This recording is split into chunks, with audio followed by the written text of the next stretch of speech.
Hi students, today we are going to discuss Unit 1, another topic, that is predicate calculus. What is the definition of predicate calculus? Then what are the rules of inference? So there are some rules for predicate calculus. That means for doing a problems we have some rules. They are, so here the following are some of the important rules of inference. They are: number 1 is rule P. Rule P means here we can introduce the problem terms. That means whatever the terms we are having in a problem, that we can introduce in rule T. Next one is rule T. Rule T means if you introduce any formula, then it is called as a rule T.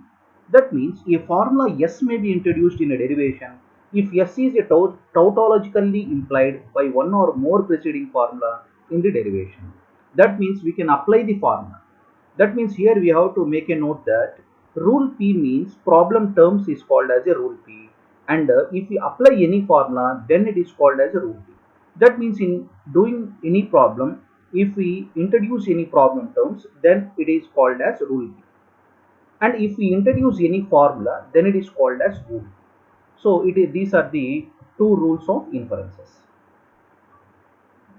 So now we are having some formulas. These formulas are used in doing the problems. So these formulas are called as predicate calculus formulas, or simply we can call it as implication formulas. That means here in doing a problem we can we can implement these formulas in doing the problem. Here I1 means P and Q implies P. Next I2 means P and Q implies Q. Next I3 means P implies P or Q. Next I4 means Q implies P or Q. I5 means negation of P implies, that implies P implies Q. Next I6 means Q implies P implies Q. So these are some of the formulas, and we are having the remaining formulas. So these are formulas. We introduce these formulas in doing the problems. So these are very important. We have to put in your mind these formulas. Next, other formulas are I7. Negation P implies Q implies P. Negation of P implies Q implies negation of Q. Next, I9. P comma Q implies P and Q. I10 is negation P comma P or Q implies Q. Next, I11 means P comma P implies Q implies Q. So these are some of the formulas. These are called as implication formulas. These we use in doing problems. Next I12, negation of Q comma P implies Q, that implies negation of P. That means in this place we can simply use the negation P. I13, P implies Q, Q implies R, that implies P implies R, that implies P implies R. Next I14 means P or Q, P implies R, Q implies R, that gives R. So these are the formulas. So we are having formulas. How many formulas? We are having implication formulas: I1, I2, I3, I4, I5, I6, I7, I8, I9, I10, I11, I12, I13 and I14. So these are the 14 formulas. These are implementation formulas or implication formulas. So I am using I. These are very important in doing problems. So we have to by heart these formulas. Now first of all I am doing a problem by using these formulas. Here he has asked demonstrate that R, he is asking about R is a valued inference from the premises P implies Q, Q implies R and P. So he has given this, and he has said that to demonstrate R by using the inferences, by using the valid inferences. So first of all, here these are the steps, these are the numbering, these are the problem values, and these are the rules what I am using. So number one, first step, I can take anything from these three. Here I am having three values. One is P implies Q, Q implies R and P. So first I am taking P implies Q. So I am taking P implies Q means I am taking the terms in a problem. So it is a rule P. So I have written here rule P. This is number one. First I have written rule P. I have introduced this from the given problem. So it is rule P. Now next, that implies P from 2. Second, that P implies Q means P. Simply we can write P. That means rule P, or next rule also we can use here, or rule T also we can use. So P implies Q implies P. This way I have. Next I have taken Q. That means Q implies R. That means from 1 2 and from I13, 1 2 and from I13, rule number I13. What is the rule number I13? I13 is this. This is the rule.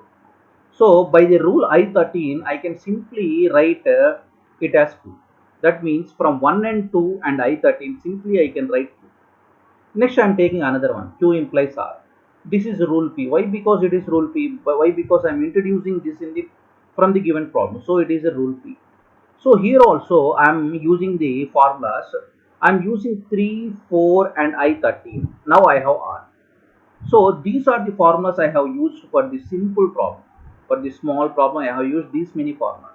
So now I am saying that what are the formulas I have used? I have used the rule P and rule T. Rule T means formula. Rule P I have already discussed about these two. And I13. I13 is very important formula. By using the formulas, we can simply note the value here. So by this four conditions, I have demonstrated the R. So this is the problem based on valid inference of a premises. See, next I am having another problem. Here show that yes, V R. V, this is not V. This R, yes or R is tautologically implied by P or Q, and P implies R and Q implies yes. So first step, I am taking P or Q. So I am taking P or Q means it is rule P. Now what I am doing, I have to apply the rules. I am applying the rule. That means I am applying the formula. I am applying the formula means, so that becomes negation of P implies Q. That is rule T. From 1 and P implies Q implies negation P or Q. So this becomes negation P implies Q. Next I am introducing Q implies yes. This is rule P. I am writing from the given problem. So it is rule P. This becomes negation P implies yes. So here I am using the formula. Here I am using the formulas of 2. Here I am taking 2, 3 and also I13. Then my value becomes negation P implies yes. So next again I am using the rule T. Rule T means formula and rule 4. By this rule 4, negation yes implies P. Next rule P. I am taking this value P implies R. That means I am taking from the given problem. Now this will becomes by using rule number by using number 5, number 6 and I13. This values become negation yes implies R. So next by 1, 3, 6 and 8, so it becomes yes or R. So it is rule T and these are the values. So here we have to put in a mind that if you ask it like this, we have to see some of the rules and some of the formulas we have to put in a mind, or else if we are unable to remember the formula, then simply we can use the truth table and we can easily find the values. Here by using truth table, how many values are here? Here I am having how many variables? P, Q, R, S. I am having 4 variables I am having. So I have a big truth table by 4 variables P, Q, R, S. P consists of, here I am having 4 variables. 4 double means 8, 8 doubles 8 true, so 8 false. So by using truth table also I can easily do this problem. But here like this doing it is very easy, but by using truth table also we can do this problem. But here in by doing this problem we must and should by heart the all the rules. We have to put the all the rules in the mind. So for using the rules only, then we can easily understand the problem and we can easily do the problem. So this is about the logically, tautologically. If you ask us this type of problems, then we can use the rule P and rule T and some of the rules, that is implication formulas, and we can solve the problems. Or if we think that it is hard to do these problems, then we can simply use the truth table. So truth table means here he has given 4 PQRS. So we have to take 4, we have to double it and we have to take the truth value table. So easily we can find that by using the truth table also. So this is the problem based on predicate calculus. So by doing this problem, easily we can understand what are the formulas we are using and what are the different rules we are using. So we can easily implement those on doing the problem. Or simply we can, if it is confusion or if we are unable to by heart the formula, simply we can do by using the truth table also. This also I will show in another class. So this is another problem. Show that I12 implies yes given problem. I have taken P implies Q. I have taken from the given problem, so it is a rule P. Now 1 implies by rule T. Rule T means I am using a formula. By the formula P implies Q becomes negation Q implies negation P. So next I am taking negation Q. It is rule P. I am taking from the given formula, so it is rule P. Now this value becomes, I am using the formula 2, 3 and I11. Now this value becomes negation of P. Now this is another formula based on the implication.